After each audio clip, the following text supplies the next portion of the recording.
Super star ரஜினிகாந்தோட அடுத்த படத்தை direct பண்ணதா இருந்த சுந்தர் சி இப்போ அந்த படத்துல இருந்து விலகிறதா அறிவிச்சிருக்காரு. மிகப்பெரிய ஷாக்கிங்கான ஒரு நியூஸா அது இருக்கு. தமிழ் சினிமா வட்டாரம் முழுக்க அதை பத்தி தான் பேசிக்கிட்டு இருக்காங்க.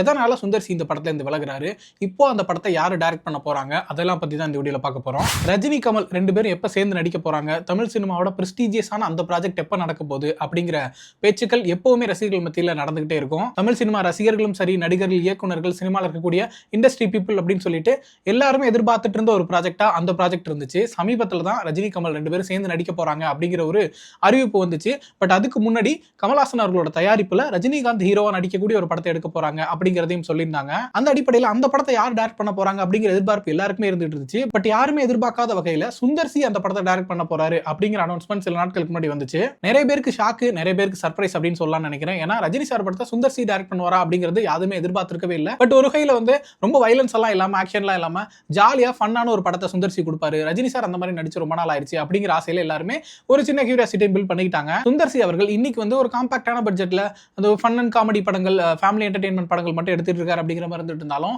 ஒரு காலத்துல வந்து அவர் ரஜினிகாந்தை வச்சு அருணாச்சலமும் கமல்ஹாசன் அவர்கள் வச்சு அன்பே சிவமும் எடுத்த ஒரு லெஜெண்டரி டைரக்டர் தான். அந்த அடிப்படையில் அந்த ஸ்டாண்டர்ட்ல இருந்து ஒரு பெரிய படத்தை எடுப்பாரு அப்படிங்கிற நம்பிக்கையும் எல்லாருக்கும் இருந்துச்சு. அப்படியான சூழல்ல இப்ப சடனா சுந்தர் சி அவர்கள் வந்து ஒரு ஸ்டேட்மெண்ட் விட்டுருக்காரு. அதுல வந்து இந்த ரஜினிகாந்த் அவர்களோட படத்துல இருந்து தான் வந்து விலகிறதா அறிவிச்சிருக்காரு. சுந்தர் சி அவர்களோட மனைவி குஷ்பு அவர்களோட சோஷியல் மீடியா ஹேண்டில் அந்த ஸ்டேட்மெண்ட்டை விட்டுருக்காங்க.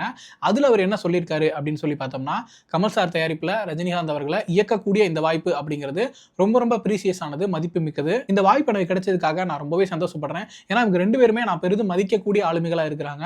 அவங்க ரெண்டு பேருக்கிட்டும் ஏகப்பட்ட விஷயங்கள் கத்துருக்கிறேன். அவங்க ரெண்டு பேரும் இன்வால்வ் ஆகக்கூடிய இந்த ப்ராஜெக்ட் நான் பண்ண போறேன் அப்படிங்கிறது என் வாழ்நாள் பெருமைகள் ஒன்றா தான் இருந்துச்சு. ஆனா நம்மளோட வாழ்க்கையில சில தவிர்க்க முடியாத சூழல்கள்ல நமக்கான பாதையை தேர்ந்தெடுக்க வேண்டிய கட்டாயம் உருவாகும்.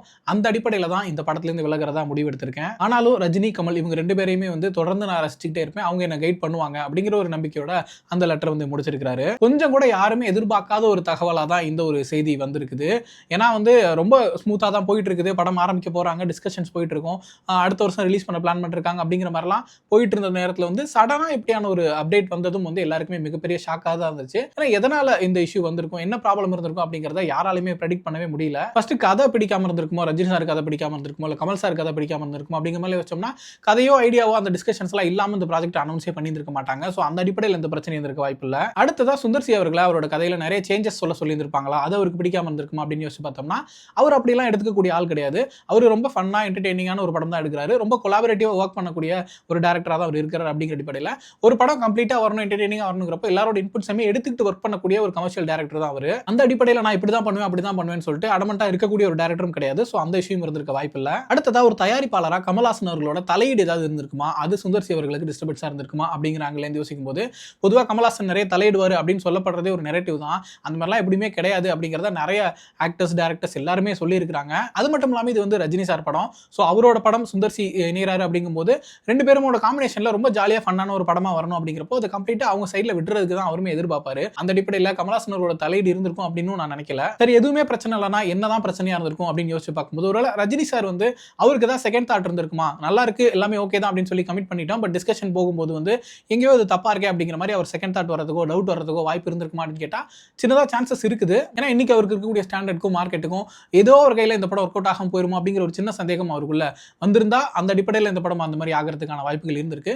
பட் ஸ்டில் ரஜினி சாருமே அப்படிலாம் பண்ணக்கூடியவரா நமக்கு தோணலை. இதுக்கு முன்னாடியான படங்கள்லையுமே அவர் சொல்லியிருந்தார்ல, ஒரு டேரக்டரோட முந்தின படம் சரியா போல, டேரக்டர் மாத்திரலாமா அப்படின்னு கேட்டது கூட இல்ல வேணாம் அப்படின்னு தான் சொல்லியிருந்திருக்காரு. இந்த மாதிரியான காரணங்கள் தான் இருக்கிறதுக்கு அதிகபட்ச வாய்ப்பு இருக்கு. பட் எவ்வளவு யோசிச்சாலும் இந்த மாதிரி காரணங்களும் இருக்காது அப்படிங்கிற மாதிரி தான் தோணுது. அது மட்டும் இல்லாம யாராலையுமே கெஸ் பண்ணவே முடியல. ரொம்ப சடன் டிசிஷன் இது. சடனா வந்து இமிடியேட்டா அப்படி ஒரு ட்வீட் வந்தோன வந்து எல்லாருக்குமே ஒரு பெரிய ஷாக்கா தான் இருக்கு. அதனால என்ன பிரச்சனையா இருக்கும் அப்படிங்கறத இது வரைக்கும் நம்மளால ப்ரெடிக்ட் பண்ணவே முடியல. கேட்ட வரைக்கும் எல்லாருமே வந்து வெயிட் பண்ணுங்க சொல்றோம் அப்படிங்கிற மாதிரி தான் சொல்றாங்க. இப்போ அடுத்தது என்ன, இந்த ப்ராஜெக்ட் டிராப் ஆயிருமா அப்படிங்கிற ஒரு கேள்வி வந்திருக்குது.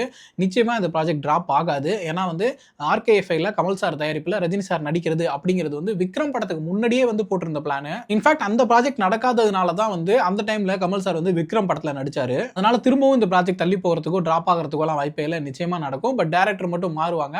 அந்த அடிப்படையில் தான் வந்து இந்த படத்தை யாரு டைரக்ட் பண்ண போறா, so who is the director of the film அப்படிங்கிற ஒரு கொஸ்டின் வருது. ஃபர்ஸ்ட் லோகேஷ் கனகராஜ் இவர் இருக்கிறதுக்கு நிச்சயமா வாய்ப்பே இல்லைன்னு நினைக்கிறேன். ஏன்னா கூலி பெரிய அளவில் பெர்ஃபார்ம் பண்ணல. அந்த அடிப்படையில் தான் வந்து ரஜினி கமல் சேர்ந்து நடிக்கிற ப்ராஜெக்ட்ல இருந்துமே அவர் வந்து வெளியில போயிருக்காரு. அதுக்குமே வேற டேரக்டர்ஸ் பார்த்துட்டு இருக்கதா சொல்றாங்க. அப்படி யோசிக்கும் போது இந்த படத்தை அவர் டைரக்ட் பண்றதுக்கான வாய்ப்புகள் கொஞ்சம் கம்மி தான். பட் ஸ்டில் எதனால இந்த ஆப்ஷனை கொடுத்தேன் அப்படின்னு சொல்லி பார்த்தோம்னா, முதல்ல ராஜ்கமலுக்கு வந்து ரஜினி சார் நடிக்க வேண்டிய படத்தை லோகேஷ் கனகராஜ் அவர்கள் தான் டைரக்ட் பண்றதா இருந்துச்சு. அந்த அடிப்படையில் ஒருவேளை திரும்ப அவர் கொண்டு வரலாம் அப்படிங்கிற மாதிரி யோசிக்கிறதுக்கான சான்சஸ் கொஞ்சமா இருக்குது. பட் ஸ்டில் கூலியோட ரிசல்ட், அதுக்கப்புறம் ரஜினி கமல் ப்ராஜெக்ட்ல இருந்து அவர் வெளியில போனது, இதெல்லாம் வச்சு பார்க்கும்போது அதுக்கான வாய்ப்புகள் ரொம்பவே கம்மின்னு தான் தோணுது. அடுத்ததா நெல்சன் ரஜினி சார் கூட 2வது படம் பண்ணிட்டு இருக்காரு. ஜெயிலர் 2 போயிட்டு இருக்குது. ஸோ திரும்பவும் இந்த ப்ராஜெக்ட்டும் அவர் கூப்பிடுவாங்களா அப்படின்னு யோசிச்சு பார்த்தோம்னா அதுக்கு வாய்ப்பு கம்மின்னு தான் தோணுது. ஏன்னா ஜெயிலர் 2 ரெண்டுமே ஒரே ஜானர் படங்கள் தான். திரும்பவும் நெல்சன் படத்துலேயும் நடிக்கிறார் அப்படின்னா ஒரே மாதிரி இருக்கிறதுக்கான வாய்ப்புகள் அதிகம். நம்ம எல்லாருக்குமே தெரியும் ரஜினி சார் அவரோட கரியர் அது கிட்டத்தட்ட எண்டு கிட்ட இருக்கிறாரு. இன்னொரு 4-5 படங்கள் அல்லது 10 படங்கள் நடிக்கலாம் அதிகபட்சம். கொஞ்சம் டிஃப்ரெண்டான ஜானர் நடிக்கணும்னு ஆசைப்படுவாருன்னு நினைக்கிறேன். ஒரே ஃபிளேவர்ல எல்லா படங்களும் இருக்க வேணாம் அப்படின்னு நினைப்பாரு. அந்த அடிப்படையில் நெல்சனா இருக்கிறதுக்கும் வாய்ப்புகள் கம்மி. அடுத்ததான் நிறைய பேர் உச்சரிக்கக்கூடிய ஒரு பெயர், நிறைய பேர் ஆசைப்படக்கூடிய ஒரு பெயர், ரஜினி சாருக்குமே அந்த பெயரை கேட்டால் ஒரு சந்தோஷம் வரும்னு நினைக்கிறேன். கார்த்திக் சுப்ராஜ் ஒரு முரட்டு ஃபேன் பாய், பேட்ட படத்திலேயே பயங்கரமான சம்பவங்கள் பண்ணியிருந்தாரு. அவர் திரும்பவும் அவர் பண்றதுக்கான வாய்ப்புகள் இருக்கா அப்படின்னு யோசிச்சு பார்த்தோம்னா நிறைய வாய்ப்புகள் இருக்கிறதா தான் தோணுது. ஏன்னா கார்த்திக் சுப்ராஜ் திரும்ப ஒரு ரஜினி சார் படம் பண்ணணும் அப்படிங்கிறதுல பயங்கர ஆர்வமாகவும் ஆசையாகவும் இருக்கிறாரு. ஈவன் ஃபேன்ஸுக்குமே அடுத்த படத்தை கார்த்திக் சுப்ராஜ் பண்ணா நல்லா இருக்கும் அப்படிங்கிறத பார்த்துட்டு இருக்கோம். இப்போ இந்த ஒரு ஸ்டேட்மெண்ட் வந்ததுல இருந்தே அந்த போஸ்ட்டுக்கிலே நிறைய பேர் வந்து கார்த்திக் சுப்ராஜ் தான் பண்ண போறாரு அப்படிங்கிற மாதிரிலாம் போட்டுட்டு இருக்காங்க. அடுத்ததா இதுக்கு முன்னாடி ரஜினி சார் படம் பண்ண போறாங்க அப்படின்னு சொல்லிட்டு அடிப்பட்ட சில பெயர்கள் இருக்குது. நம்ம டான் படத்தோட டைரக்டர் சிபி சக்கரவர்த்தி, அதுக்கப்புறம் வந்து தேசிங் பெரியசாமி கண்ணும் கண்ணும் கொள்ளையடித்தால் படம் எடுத்திருந்தாரு. இவங்களோட பெயர்கள் இதுக்கு முன்னாடி அடிபட்டிருந்தாலும் இப்போ இந்த ப்ராஜெக்ட் அவங்களை கன்சிடர் பண்ணுவாங்களா, கமல் சார் ப்ரொடக்ஷன் வேற அப்படிங்கும்போது பெரிய அளவில் அதில் ஹோப் இல்லை. அடுத்ததா மாரி செல்வராஜோட பேருமே இதுக்கு முன்னாடி கொஞ்சம் அடிபட்டு இருந்துச்சு. மாரி செல்வராஜ் ரஜினி சார் கூட படம் பண்ண போறாரு அப்படிங்கிற மாதிரியான பேச்சுகளும் இருந்துச்சு.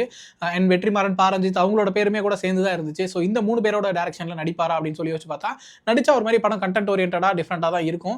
பட் அதுக்கான வாய்ப்புகளுமே இருக்கிறதா தோணல. ஏன்னா மாரி செல்வராஜா இருக்கட்டும், ரஞ்சிதா இருக்கட்டும், வெற்றிமாறனா இருக்கட்டும், எல்லாருக்குமே பேக் டு பேக் 2-3 ப்ராஜெக்ட்ஸ் பெண்டிங்ல இருந்துட்டு இருக்குது. ரொம்ப டிலேட் ப்ராஜெக்ட்ஸாகவும் இருந்துட்டு இருக்குது. அப்படிங்கிற சூழல்ல அவங்க அதெல்லாம் ஹோல்ட் பண்ணிட்டு வந்து இந்த படத்துக்கு பண்றதுக்கு ரெடியா இருப்பாங்களா, அது ஒரு கொஸ்டின் இருக்கு. இன்னொரு பக்கம் ரொம்ப டைம் எடுத்துக்காம ஷார்ட் பீரியட்ல முடிக்க வேண்டிய படமா தான் இந்த ரஜினி சார் படம் இருக்கும். அதுக்கு அவங்க ரெடியா இருப்பாங்களா ஒரு கொஸ்டினுமே இருக்கும். அந்த அடிப்படையில் அவங்களுக்கான வாய்ப்புகளுமே கம்மி தான். அண்ட் ஃபைனலா வந்து கமல் சாரே இந்த படத்தை டைரக்ட் பண்ணிடுவாரா அப்படிங்கிற ஒரு விஷயமே இருக்கு. என்ன கேட்டா அப்படி பண்ணாங்கன்னா அதுதான் ஒரு மாசான அப்டேட்டா இருக்கும்னு நினைக்கிறேன். ஏன்னா கமல் சார் டைரக்ஷன்ல ரஜினி சார் நடிக்கிறாங்க அப்படின்னா அந்த படம் வந்து நிச்சயமா தமிழ் சினிமால தவிர்க்க முடியாத ஒரு மைல்ஸ்டோன் ஃபிலிமா தான் இருக்கும். அது மட்டும் இல்லாம டைரக்டர் கமல்ஹாசனோட ஃபேன்ஸ் இங்க நிறைய பேர் இருக்காங்க. அப்படியாப்பட்ட ஒரு டைரக்டர் அவரு ரஜினி சார் டைரக்ட் பண்ணாரா அந்த படம் எப்படி இருக்கும் அப்படிங்கிற எதிர்பார்ப்பு பல மடங்கு அதிகமாகும்.